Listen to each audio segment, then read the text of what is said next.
Meu amigo, minha amiga, todo analista que acompanha os acontecimentos da vida política aqui no Brasil, sendo racional, honesto e sincero com as pessoas que acompanham essas pessoas, sabia e sabem que o ato de Flávio Bolsonaro ler uma carta do pai era uma medida já calculada para romper ou para violar uma medida cautelar que o pai estava sendo submetido. Agora, por que que isso aconteceu? Claro que teve um cálculo político muito grande, não é à toa que tem muita gente do bolsonarismo que está comemorando. E o ministro Alexandre de Moraes, ele poderia tomar algum tipo de atitude diferente da que ele tomou? E quais serão as próximas atitudes que o ministro Alexandre de Moraes tomará? Eu vou conversar com vocês sobre o que está acontecendo, mas não precisa nem a gente ser muito atento às questões da vida política. Se você levar em consideração o que acontece no mundo, sobretudo em algumas questões criminais, você sabe muito bem que quando um criminoso, quando um ladrão está cercado, a única coisa que ele pensa em fazer é fugir. Agora, quando ele não consegue, não tem condições de fugir, ele tenta ali uma distração, tenta um truque, tenta uma dissimulação, até mesmo com o apoio de alguém que está envolvido com o crime, que está do lado de fora da cena do crime. É isso que está fazendo o senhor Flávio Bolsonaro. Um verdadeiro salaflávio. Isso porque nós todos não podemos esquecer que ele prometeu, há algumas semanas atrás, mais de um mês, que iria prestar contas da falcatrua que envolve esse achaque, esse conluio, essa corrupção dele com o senhor Daniel Vorcaro para supostamente fazer um filme. Nós sabemos muito bem que ele fez uma caderneta de poupança para quando ele for derrotado aqui no Brasil, ele ir para o exterior e ficar lá gozando desse dinheiro, né? É o que está aí, é o que todo mundo que faz análise da vida política está sabendo. Agora, ontem ele fez, o senhor Flávio Bolsonaro, fez um pronunciamento, né, de mais de uma hora, e eu acompanhei esse pronunciamento. Obviamente não vou passar aqui para vocês, mas deu para pensar algumas coisas ali, e no final a gente tem uma conclusão que tem que ser a conclusão geral, né? Foi um ato de desespero. Eu nunca vi ninguém tão desesperado quanto o senhor Flávio Bolsonaro nessa aparição ontem, né? A questão é, quem é que ainda cai na lábia de um vigarista? Quem é que cai na lábia de um ladrão, de um criminoso? Ladrão porque, como eu tenho sempre sublinhado aqui com vocês, isso não é calúnia, nem injúria, nem difamação.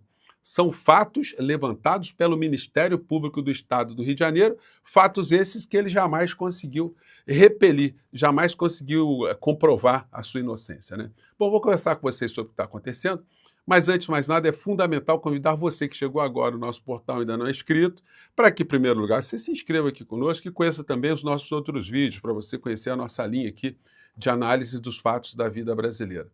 Se você gostar, sempre compartilhe, dê seu joinha, mande seu comentário. E no primeiro comentário aqui do nosso portal tem links muito importantes e principalmente um abaixo-assinado para você que quer ver mais gente combativa dentro do Congresso Nacional e uma forma também de você atuar mais efetivamente nessa caminhada de 2026, tá bom? Você que é muito bem-vindo e muito bem-vindo.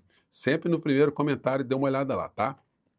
Bom, gente, então a gente chega a capa aqui do site da Veja hoje. O grande cabo eleitoral que Alexandre de Moraes deu a Flávio Bolsonaro. A decisão do ministro do STF reforça o discurso de perseguição do bolsonarismo e devolve ao senador um dos principais ativos políticos da direita. Pois bem, essa era a intenção dele. Mas, gente, olha só, se o ministro Alexandre de Moraes não tomasse nenhum tipo de atitude, o que isso diz? Que ele poderia todo dia ir lá visitar o Bolsonaro e o Bolsonaro todo dia fazer uma mensagem, escrever uma mensagem e publicar a mensagem nas redes sociais, enfim, e ajudar a tumultuar o processo eleitoral, o processo político, e com mais uma continuidade dessa tentativa de destruição das nossas instituições que essa gente não para de realizar o tempo todo. Então a matéria vai vindo aqui. Senador Flávio Bolsonaro ganhou importante ativo político com a decisão do ministro do STF, Alexandre de Moraes, de proibir por 90 dias suas visitas ao ex-presidente Jair Bolsonaro. Esta é a avaliação do colunista Robson Bonin, feita no programa Veja em Foco, apresentado por Marcel Rahal. Segundo ele, embora a medida fosse previsível após a divulgação da carta escrita por Bolsonaro, ela fortalece a narrativa de perseguição que o bolsonarismo pretende explorar durante a campanha. Bom, gente, é totalmente previsível, mas não tem como. O juiz, ele não pode, quando ele vai decidir, ficar levando em consideração fatos exteriores ao fato. Olha, se o cara está numa prisão, que o Bolsonaro foi condenado para uma prisão em regime fechado. Só que já teve um quebra-galho muito grande, porque ele está moribundo, né? Está todo detonado. Então, como ele está muito dodói, então, por razões humanitárias, ele foi submetido a uma prisão domiciliar, mas ele está em regime fechado, com todas as restrições de um regime fechado.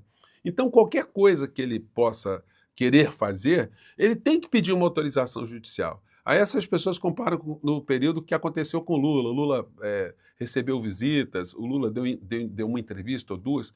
Tudo isso tinha uma autorização judicial. Não foi feito nada, o Lula não rompeu nenhum tipo de regra que estava estabelecida no tipo de prisão que tinha sido submetida a ele. Ele estava super controlado, super fiscalizado, tudo aquilo foi fruto do entendimento do judiciário na época, né? O entendimento hoje, diante do crime que Bolsonaro cometeu e pelo qual ele foi condenado, então é uma condição diferente da que estava sendo submetida ao Lula. Claro que, como o bolsonarismo explora sempre a ignorância alheia, eles gostam sempre de confundir as pessoas, misturando os dois episódios ou duas situações que são totalmente diferentes. Aqui no Rio está acontecendo isso aqui, ó. Flávio atropela aliados no Rio de Janeiro e amplia crise após veto de Moraes a tarifaço. Gente, o Flávio Bolsonaro, ele é o principal articulador, ele é o principal beneficiário dessa verdadeira orcrim que se montou na política aqui no Brasil. Ontem eu tive num debate na Folha TV, ontem à noite, muito legal, né? E aí perguntaram para mim, o que está acontecendo com o Rio de Janeiro e tal, tal. O Rio de Janeiro não é uma ilha isolada no Brasil. O Rio de Janeiro tem problemas na vida política que existem também em outros lugares. Só que aqui, como é a base do bolsonarismo, evidentemente as falcatruas foram muito mais potencializadas porque essa gente do crime foi empoderada pelo bolsonarismo aqui no Brasil, que mistura inclusive essa vertente, né, de religiosos barra gangsters que ajudam a engrupir uma parcela do povo. A maior parte desses gangsters da vida religiosa são todos aqui do Rio de Janeiro. Então, gente, fica complicado, né? É por isso que esse processo eleitoral de 2026 é um processo de muitos enfrentamentos, que a gente vai precisar muito do presidente Lula para ajudar a reforçar o combate que nós fazemos aqui todos os dias contra esses criminosos todos, né? Sobretudo nessa luta para a gente dar uma mudança no parlamento brasileiro. Aqui no Rio de Janeiro, portanto, está tendo uma crise também, porque todo mundo da quadrilha de Flávio Bolsonaro está sendo preso, ou está com tornozeleira eletrônica, então está complicado. E aí vai aparecendo mais coisas. Planilhas de bicheiro indicam 29 milhões e 300 mil para políticos, diz Polícia Federal. Mas, gente, é que a Polícia Federal não vai revelar agora, mas com certeza é gente ligada ao Bolsonaro, ao Flávio Bolsonaro. Isso aí todo mundo sabe aqui no Rio de Janeiro também. Bom, e aí a gente chega nas coisas relacionadas ao orçamento. O líder do partido do Flávio Bolsonaro é um ex-ladrão, né? O senhor Valdemar da Costa Neto, que foi condenado por ladroagem. Emenda de Valdemar foi usada para show de dupla sertaneja em cidade do interior de São Paulo.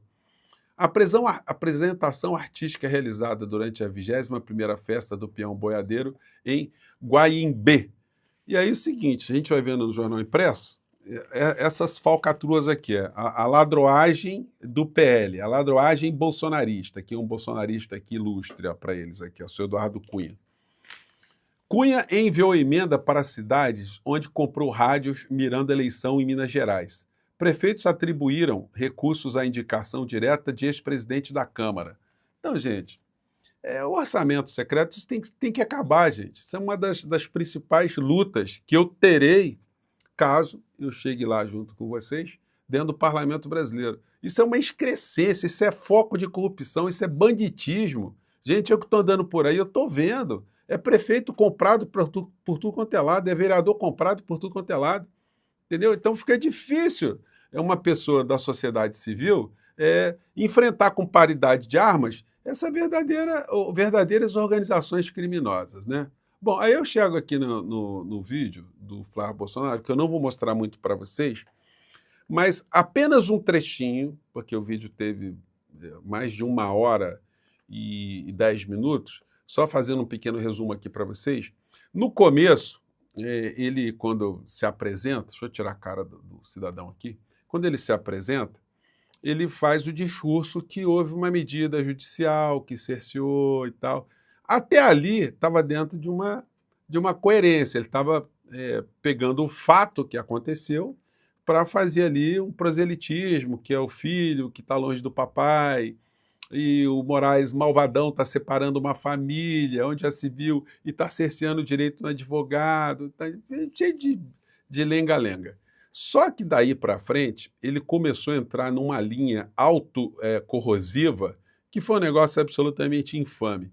Bom, ele não tem carisma, ele notadamente fala sem menor credibilidade no que ele está falando, ele não acredita no que ele está falando, ele sabe que ele está falando vigarices, que ele está mentindo, ele está distorcendo, portanto ele fica menos convincente ao olhar de qualquer pessoa que não esteja ligada à política e que esteja observando apenas a linguagem corporal do criminoso. E lá pelas tantas, ele começou a apelar para as coisas mais grotescas na sociedade brasileira.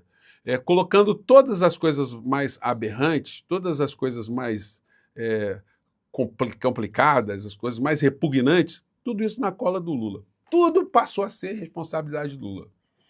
Abuso de criança, até isso, cara, veio. Assalto, a caristia, o problema de tarifaço, emprego.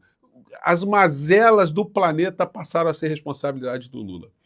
E o cidadão é tão inescrupuloso, ele é tão infame, que ele faz alguns tipos de apelações que são asquerosas, são nojentas. Eu vou pegar aqui só um trechinho para vocês, por isso que eu deixei aqui para o final, né? Porque só para as pessoas que têm fibra, né? Que ainda conseguem acompanhar essas coisas aqui. Mas observem só, gente, o nível da baixaria, do mau caratismo e do banditismo do vigarista mor depois do pai. E você que é pai também, ou você que é mãe, né, que tem filha, o que você faria se você pegasse um flagra alguém abusando da sua filha? O que isso tem a ver com a carta do pai, com Alexandre de Moraes? Vocês estão percebendo? Assim, usou o espaço, a audiência do momento, para fazer terror. Bota aqui no comentário, o que você faria? Porque é difícil segurar um instinto humano de proteção. Opa, deu uma pau aqui, mas vai seguir aqui. Esse tipo de vagabundo tem ou não tem que mofar na cadeia? Eu sei que muita gente vai dizer aqui que tinha que morrer. Mas eu não quero entrar nessa seara. Ele não quer entrar, né? Mas ele acha que tem que morrer, né? Tem ou não tem que mofar na cadeia? Um estuprador. Ele só pode sair da cadeia se fizer a sua castração química ou não. Você... Olha como é que é a cara do vigarista. Como é que ele não é convincente naquilo que ele está falando? Castração química. É a favor aqui da castração química de estuprador? Bota aqui, sou a favor da castração química de estuprador nos comentários. O que isso tem a ver com a carta? Né? O que isso tem a ver com a prisão do pai? Enfim, é o nível da vigarice. Eu escrevi esse projeto de lei e dei pro presidente Bolsonaro, pro deputado Jair Bolsonaro apresentar lá atrás ainda, foi 2014 ou 15, não lembro. Eu redigi e entreguei para ele. Chamaram ele de radical. Então a pauta que a gente já defende, ó, desde lá de trás. Porque não tem que ter pena desse tipo de vagabundo. Alguém que abusa da mulher, que estupra a mulher. Vem cá, o que um presidente da República pode fazer, gente, em relação a isso? É o presidente da República que cria a pena de castração química? E isso é coisa do presidente da República? É óbvio que não é, né? Mas aí isso mostra o nível do senhor Salaflávio, como ele é capaz de fazer essas distorções para iludir pessoas sempre com a questão do medo. Que enfia o dedo numa criança de 12 anos de idade tem que se fuder. E tem um presidente da República que defende esse tipo de gente. Então, quer dizer, né? É uma coisa vomitante, né, gente? Uma coisa vomitante, né? Vocês vejam só como é que a gente, contra o que nós estamos lutando aqui no nosso país. E aí a gente tem que jogar todas as nossas energias, né? É por isso que eu estou aqui com vocês. Gente, lembrando, olha, sempre veja ali o primeiro comentário, porque vocês vão ajudar bastante aqui nessa jornada de enfrentamento, né? Aliás, todos vocês aqui, todos nós, já nos doamos quando a gente conversa com as pessoas, quando a gente gasta um tempinho ali tentando explicar uma coisa ali, outra colar, enfim.